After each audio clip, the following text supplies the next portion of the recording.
राधे राधे, हरे कृष्णा। कैसे हो आप सभी लोग? आशा करती हूँ आप सभी परम मंगल में होगे, स्वस्थ होगे, अच्छे होगे। तो ये वीडियो बहुत ज्यादा इंपॉर्टेंट है क्योंकि इस वीडियो में बताया गया जो आप लोगों को पूछा गया प्रश्न है, दीदी एकादशी पर हमारी दिनचर्या कैसी होनी चाहिए। देखो, जो मेरी दिनचर्या होती है वो मैं आप लोगों के साथ शेयर कर रही हूँ। जो आप लोगों की दिनचर्या होती होगी उसमें आप इस हिसाब से थोड़ा सा परिवर्तन कर लीजिएगा, ठीक है ना।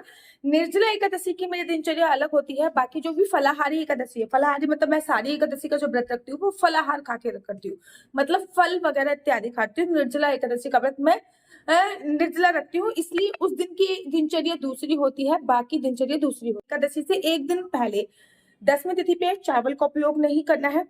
10वीं तिथि पे लहसुन प्याज का उपयोग नहीं करना है। 10वीं तिथि पे जमीन पे सोने की तैयारी करनी है। आप वो जो मैट देख रहे हो वो मैं बैसाख के महीने में जमीन पे सो रही हूँ, इसलिए मैं बिछाती हूँ वो मैट। और एकादशी आती है तब भी मैं वो मैट बिछाती हूँ, फिर उसके ऊपर एक धुली हुई चादर बिछाती हूँ, तब मैं सोती हूँ। 10वीं तिथि पर आप कहोगे दीदी एकादशी पे चावल खाने की मनाही होती है, आप 10वीं तिथि पर क्यों मना कर रहे हो? तो कभी कभी ऐसा होता है कि एकादशी तिथि जो होती है वो दोपहर से प्रारंभ हो चुकी होती है, ठीक है ना। तो तिथि के अनुसार एकादशी तिथि प्रारंभ हो चुकी है, लेकिन उदया तिथि के अनुसार हमें व्रत अगले दिन रखना होता है। ऐसे में अन्य जो होता है, चावल जो होता है वो आपके पेट में समाहित होता है और आप जाने अनजाने में पाप कर्म भोग लेते हो। तो एकादशी से एक दिन पहले मेरे कुछ नियम होते हैं, आप भी एकादशी से एक दिन पहले कुछ नियमों का पालन कीजिए। पृथ्वी शयन कीजिए, लहसुन प्याज का उपयोग बंद कर दीजिए, चावल का उपयोग बंद कर दीजिए, सूर्यास्त के बाद भोजन नहीं करना। समटाइम ऐसा होता है जब मेरी बेटी मेरा दूध वगैरह पी लेती है तो मुझे भूख लग जाती है, सूर्यास्त के बाद भी 7 8 8 9 बजे के आसपास भी मुझे भूख लग जाती है। तो मैं एकादशी से एक दिन पहले 5 साढ़े 5 बजे तक खाना खा लेती हूँ 10वीं तिथि पर। लेकिन फिर भी अगर मेरे को 9 10 बजे तक भूख लग रही है तो मैं दूध और फ्रूट्स खा सकती हूँ, ठीक है ना। तो मैं दूध का सेवन कर लेती हूँ रात को, तो मैं फ्रूट्स पे इतना जोर इतना प्रेशर नहीं देती हूँ, तो मैं दूध इंटेक कर लेती हूँ, ठीक है ना। अगर आप लोग ऑफिस गोइंग हो और ऑफिस से 7 8 बजे आ रहे हो तो आप फलाहारी कर सकते हो, जैसे कि कुट्टू के आटे की कचौड़ी बना ली, कुट्टू के आटे की पकौड़ी बना ली, ठीक है ना, समा के राइस वगैरह बना ली, ये सब बना सकते हो।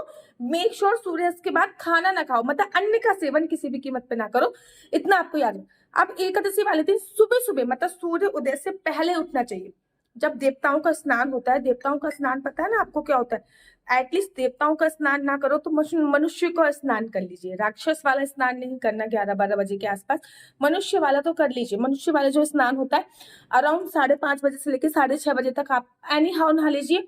पानी में कुछ ना कुछ डाल के स्नान कीजिए, ठीक है ना। गंगा जल हो गया, यमुना जल हो गया, कुछ नहीं मिलता तो जैसे कि हम लोग पुणे में आए थे तो 1 साल तक हम लोग वृंदावन नहीं जा पाए, तो यमुना जल हमारा खत्म हो गया। तो क्या किया कि हम लोगों ने यहाँ पे आंवले का रस डाल के स्नान करना चालू कर दिया था। अब तो खैर 5 नदियों का जल हमारे पास उपलब्ध है, गंगा जल उपलब्ध है, यमुना जल उपलब्ध है, ये सब चीजें उपलब्ध हो जाती हैं। लेकिन सम टाइम कभी कभी ऐसा होता है कि हमारे घर पे खत्म हो चुका होता है, तो आप आंवले का रस हो गया, नींबू का रस हो गया, ठीक है ना, दूध हो गया, दही हो गया, इनमें से कुछ ना कुछ डाल के आप स्नान कर सकते हो। उसके बाद आपको क्या करना है, उसके बाद आप लोगों को ये करना है कि आप पीले रंग के कपड़े आप धारण कीजिए और पूरे घर पे गंगा जल से आपको छिड़काव करना है, ठीक है ना। उससे पहले आप कपड़े से ना पूरे घर को साफ अवश्य कर लीजिए या फिर पोछा लगा लीजिए, ठीक है। एकादशी पे मैं झाड़ू लगाने की मनाही करती हूँ, लेकिन हाँ मैं पोछा बेसिकली लगा लेती हूँ। घर के बाहर मुख्य द्वार पे भी आप लोग गंगा जल छिड़क लीजिए। शौच आदि निर्वत किया आपने, शौच वौच वगैरह करे, उसके बाद स्नान कर लिया। याद रखिए आपका पेट बहुत अच्छी तरीके से साफ होना चाहिए। लोग क्या करते हैं कि पेट अच्छी तरीके से साफ नहीं होता। कॉन्स्टिपेशन केवल शारीरिक रूप से व्रत नहीं रखना, मानसिक रूप से भी व्रत रखना है। मानसिक रूप से व्रत तभी रख पाते हैं जब हमारा पेट साफ हो और मन हमारा पूजा में लगे। पेट साफ नहीं होगा तो गैस बनेगी और माइंड पे चढ़ेगी और सिर दर्द की प्रॉब्लम होगी। फिर कहते हैं लोग कहते हैं कि भैया जब भी ये व्रत रखते तब ये बीमार पड़ जाती है। तो पेट साफ करने के लिए आप एक दिन पहले रात को आप पपीता खा सकते हैं, अमरूद खा सकते हैं, एक ना गोंद कतीरा करके कुछ एक चीज होती है, गोंद कतीरा, ठीक है ना, पानी में उसको फैला लीजिए, ठीक है ना। एक दिन पहले रात को खा के सोइए। गोंद कतीरा में लॉट्स ऑफ फाइबर होता है, तो आपका पेट सुबह सुबह बहुत क्लीन होता है। नहीं तो फिर आप अगर तब भी पेट साफ नहीं हो रहा तो पेट साफ करने की दवाई भी आती है, ठीक है ना। और त्रिफला खा के भी पेट बहुत अच्छी तरीके से साफ हो जाता है। त्रिफला खाइए, बहुत अच्छी तरीके से पेट साफ हो जाएगा।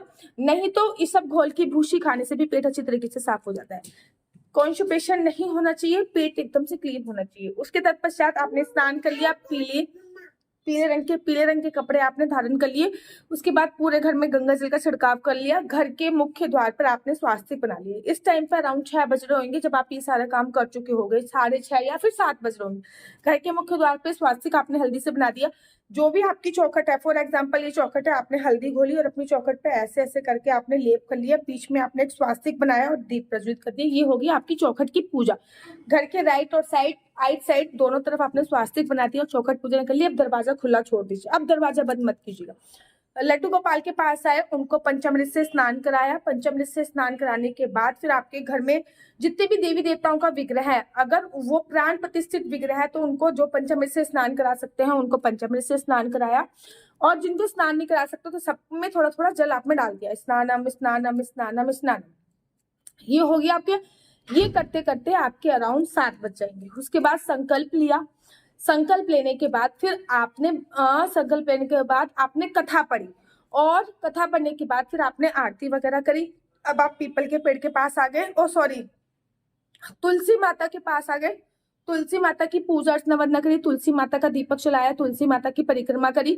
वहीं पे तुलसी जी के पास बैठ गए, कुछ देर मंत्र जाप कर लिए। कम से कम 10 माला या फिर 5 माला आपने मंत्र जाप कर ली। इतना करने में आपको 7:30 इजीली बच जाएंगे। 7:30 या 8 भी बच सकते हैं, ठीक है ना। आप अपने अनुरूप मंत्र जाप कम ज्यादा कर सकते हो। अगर बच्चे स्कूल जाने वाले हैं तो आप ऐसे कीजिए, मंत्र जाप 1-2 माला करके छोड़ दीजिए। अगर बच्चे स्कूल जाने वाले नहीं है तो मंत्र जाप पूरी भी कर सकते हो।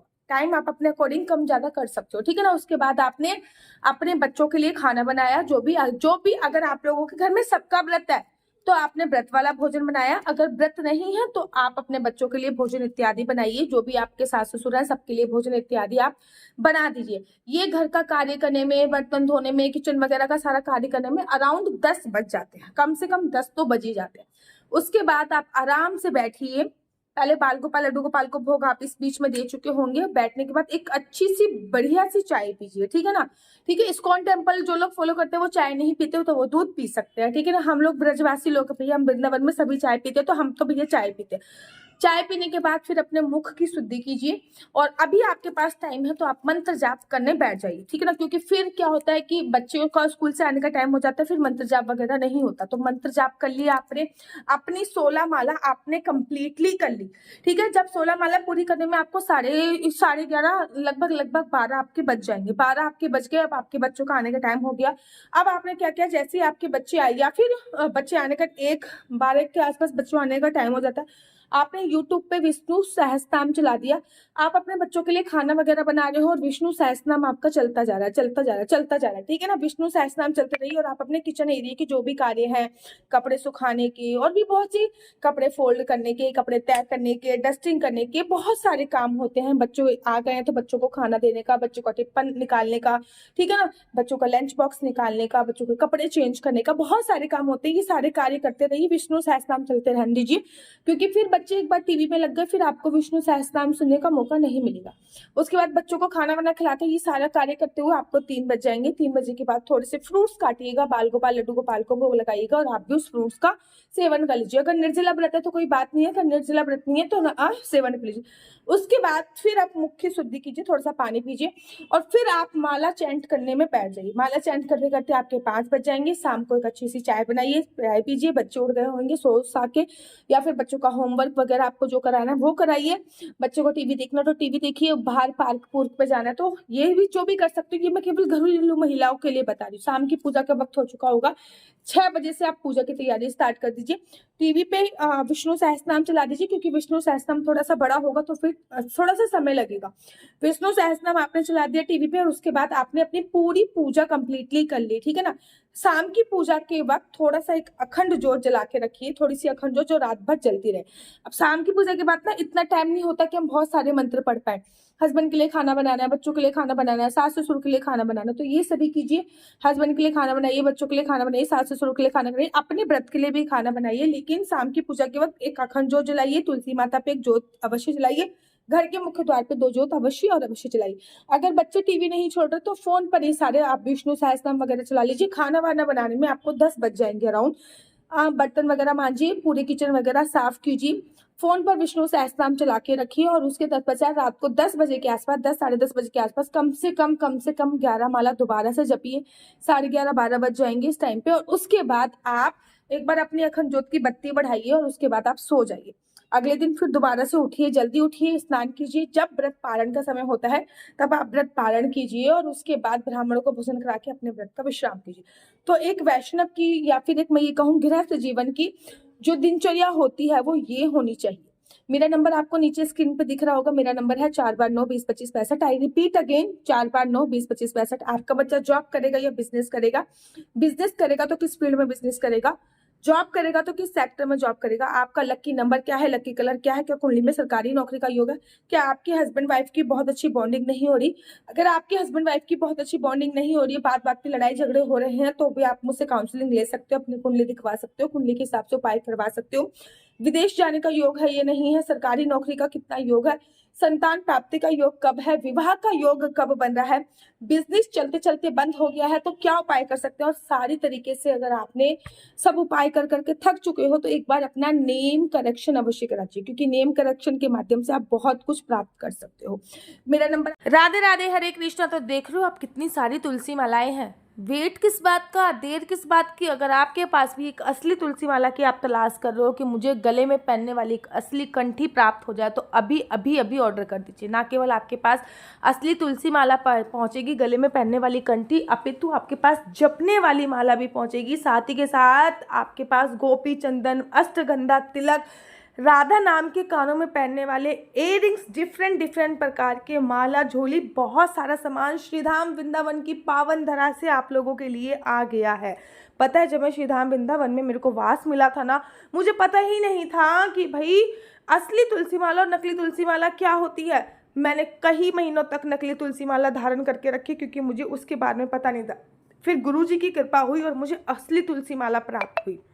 ना केवल आपको असली तुलसी माला मिलेगी, आपके लड्डू गोपाल काले हो गए हैं तो ये गोपी चंदन आप अपने लड्डू गोपाल को लगा के गोरा कर सकते हैं। इस्कॉन टेम्पल से जुड़े हो, राधा वल्लभ संप्रदाय से जुड़े हो, राधा माधव संप्रदाय पे जुड़े हो, तिलक बनाना नहीं आता तो ये तिलक का स्टैंड भी आप लोगों के लिए उपलब्ध है। ये तिलक का स्टैंड भी आप लोग इसका भी फायदा उठा सकते हो। ना केवल तिलक का स्टैंड आपको मिलेगा, अपितु राधा नाम के हार्ड शेप के इयररिंग्स हो गए, स्क्वायर इयररिंग्स हो गए, ट्रायंगल हो गए, ये सभी प्रकार के इयररिंग्स भी आपको उपलब्ध है। कितने सुंदर सुंदर है ना, सोचिए कितने सुंदर सुंदर है। और ये सभी चीज़ें आपको प्राप्त हो सकती हैं और बहुत ही सूक्ष्म अमाउंट में, मतलब बहुत थोड़े से पैसों में ये सभी चीज़ें आपको प्राप्त हो सकती हैं। अगर आप चाहते हो कि आपको ये इयररिंग्स प्राप्त हो, अश्वगंधा तिलक प्राप्त हो जो कि ओरिजिनल है, 8 प्रकार की चीज़ें इस तिलक में इंक्लूड होती हैं, लड्डू गोपाल को लगाने के लिए ओरिजिनल इत्र प्राप्त हो, क्योंकि अब तो गर्मी आ गई, गर्मी में इत्र सेवा जरूरी होती है। डिफरेंट सारे लोगों को तलाश होती है असली तुलसी माला कहाँ मिलेगी। भाई यहीं पे असली तुलसी माला मिलने वाली है। ना केवल असली तुलसी माला मिलेगी बल्कि आपको असली अश्वगंधा तिलक भी मिलेगा। ये एकदम प्योर और असली अश्वगंधा तिलक है और माला भी एकदम 100% प्योर है। इसके साथ साथ तिलक लगाने के लिए आपको स्टैंड भी प्रोवाइड कराया जाएगा जिससे आप इजीली तिलक लगाते हैं।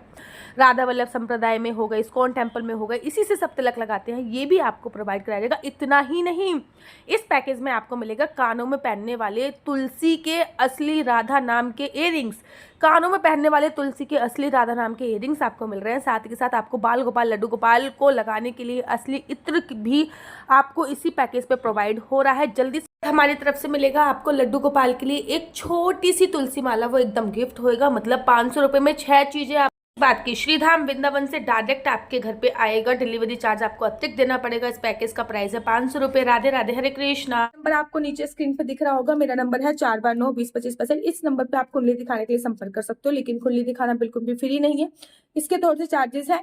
इस नंबर पर मैं किसी भी प्रकार से कोई भी क्वेश्चन आंसर का रिप्लाई नहीं देती। अगर आपको मेरी वीडियो अच्छी लगती है तो आप अपना यूट्यूब चैनल हरि बोल को लाइक शेयर सब्सक्राइब करना बिल्कुल भी मत भूलिए। तब तक के लिए मुझे दीजिए इजाजत। राधे राधे, हरे कृष्णा, हरि बोल।